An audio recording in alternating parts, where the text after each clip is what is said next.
എം.ടി. വാസുദേവൻ നായരുടെ വീട്ടിലെ കവർച്ചയിൽ 2 പേർ പോലീസ് കസ്റ്റഡിയിൽ. വീട്ടുജോലിക്കാരിയായ ശാന്ത, ബന്ധു പ്രകാശൻ എന്നിവരാണ് പിടിയിലായത്. നടക്കാവ് പോലീസ് വരെ ചോദ്യം ചെയ്യുകയാണ്. വിവരങ്ങളുമായി ജോഷില ചേരുകയാണ് കോഴിക്കോട്. ജോഷില, ഈ വീട്ടുവേലക്കാർ, ഈ ശാന്തയും വളരെ നാളുകളായി എം.ടിയുടെ വീട്ടിൽ ജോലി ചെയ്തു വരികയായിരുന്നു. പ്രകാശനും അവിടെ നിത്യസന്ദർശകനായിരുന്നു. എന്താണ് വിവരങ്ങൾ പോലീസ് നൽകുന്നത്?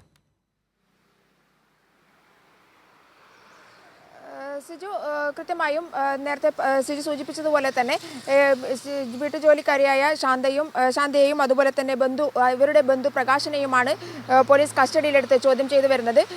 ഇവർ കഴിഞ്ഞ കുറേ കാലമായി ഇവർ വീട്ടുജോലിക്കായി അവിടെ വരാറുണ്ടായിരുന്നു, എം.ടിയുടെ വീട്ടിൽ വീട്ടുജോലിക്കായി വരാറുണ്ടായിരുന്നു എന്നുള്ളതാണ് പോലീസ് പറയുന്നത്. അതേസമയം തന്നെ ഈ സ്വർണം മുഴുവനായും എടുക്കാതെ ഓരോ ദിവസവും കഴിഞ്ഞ 22-ാം തീയതി മുതൽ 30-ാം തീയതി വരെ ഇത്തരത്തിൽ വീട്ടിൽ ആളില്ലാത്ത ഒരു സ്ഥിതി ഉണ്ടായിരുന്നു.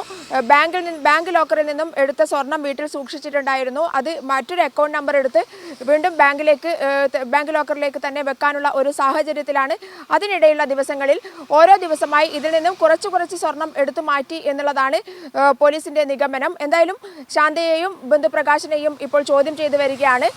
ഏകദേശം ഒരു 12:30യോടുകൂടി CI മാധ്യമങ്ങളെ കാണും, ഇതുമായി ബന്ധപ്പെട്ടുള്ള കാര്യങ്ങൾ വിശദീകരിക്കാൻ മാധ്യമങ്ങളെ കാണും എന്നുള്ള കാര്യമാണ് പറഞ്ഞിട്ടുള്ളത്. എന്തായാലും അതിനുശേഷം ജോഷില പറഞ്ഞ പോലെ ഇത് ഒരു ദിവസം കൊണ്ടല്ല, ഒറ്റ ദിവസമായിട്ടല്ല, ഒരു ദിവസമല്ല, പല ദിവസങ്ങളിലായി സ്വർണം എടുത്തു എന്നുള്ളതാണ്. നേരത്തെ തന്നെ എം.ഡിയും കുടുംബവും വീട്ടിൽ ഉണ്ടായിരുന്നില്ല, ദിവസങ്ങളായി വീട്ടിൽ ഉണ്ടായിരുന്നില്ല. അതുകൊണ്ട് തന്നെ ഇവരെത്തുന്ന സമയം വൈകി എത്തും എന്നുള്ള അറിയുകയും ചെയ്യുമായിരുന്നു. അപ്പോൾ ഈ 26 പവനിൽ കൂടുതൽ അവിടെ ഉണ്ടായിരുന്നു. അതിൽ മൊത്തം സ്വർണ്ണം അവർ എടുത്തിട്ടില്ല. ഒരുപക്ഷെ ഈ പിടിക്കപ്പെട്ടില്ലായിരുന്നെങ്കിൽ കൂടുതൽ സ്വർണം പോകുമായി, അങ്ങനെ എടുത്തുകൊണ്ട് പോകാനുള്ള സാധ്യത ഉണ്ടായിരുന്നു. പോലീസ് അങ്ങനെ ആയിരിക്കും പറയുന്നത്.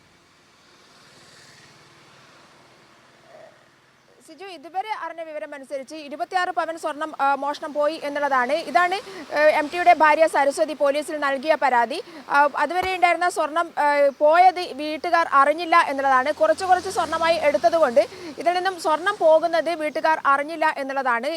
ഏകദേശം 8 ദിവസത്തോളം, കഴിഞ്ഞ മാസം 22-ാം തീയതി മുതൽ 30-ാം തീയതി വരെ വീട്ടുകാർ ഇവിടെ ഉണ്ടായിരുന്നില്ല. 29-ാം തീയതിയാണ് വീട്ടുകാർക്ക് ഇത്തരം കാര്യത്തിലൊരു സംശയം വരുന്നത്. ഇത് പരിശോധിച്ചതിന് ശേഷമായിരുന്നു കഴിഞ്ഞ ദിവസം മെനിഞ്ഞാന്ന് നടക്കാവ് പോലീസിൽ ഇതുമായി ബന്ധപ്പെട്ടുള്ള പരാതി നൽകുന്നത്. പരാതിയെ തുടർന്ന് പോലീസ് ഡോഗ് സ്ക്വാഡ് അടക്കം എം.ടിയുടെ വീട്ടിലെത്തി പരിശോധന നടത്തിയിരുന്നു. എന്നാൽ പോലും ശരി, ജോഷിലയാണ് കോഴിക്കോട് നിന്നുള്ള വിവരങ്ങൾ നൽകിയത്. എം.ടി. വാസുദേവൻ നായരുടെ വീട്ടിൽ നിന്ന് 26 പവൻ സ്വർണം മോഷണം പോയ സംഭവത്തിൽ 2 പേർ കസ്റ്റഡിയിൽ. ഒന്ന് വീട്ടുവേലക്കാരിയായ ശാന്തയുടെ ബന്ധുവായ പ്രകാശൻ എന്നിവരാണ് കസ്റ്റഡിയിലായത്. ഇവരെ പോലീസ് ചോദ്യം ചെയ്യുകയാണെന്നുള്ള വിവരങ്ങളാണ് ജോഷില കോഴിക്കോട് നിന്ന് നൽകിയത്.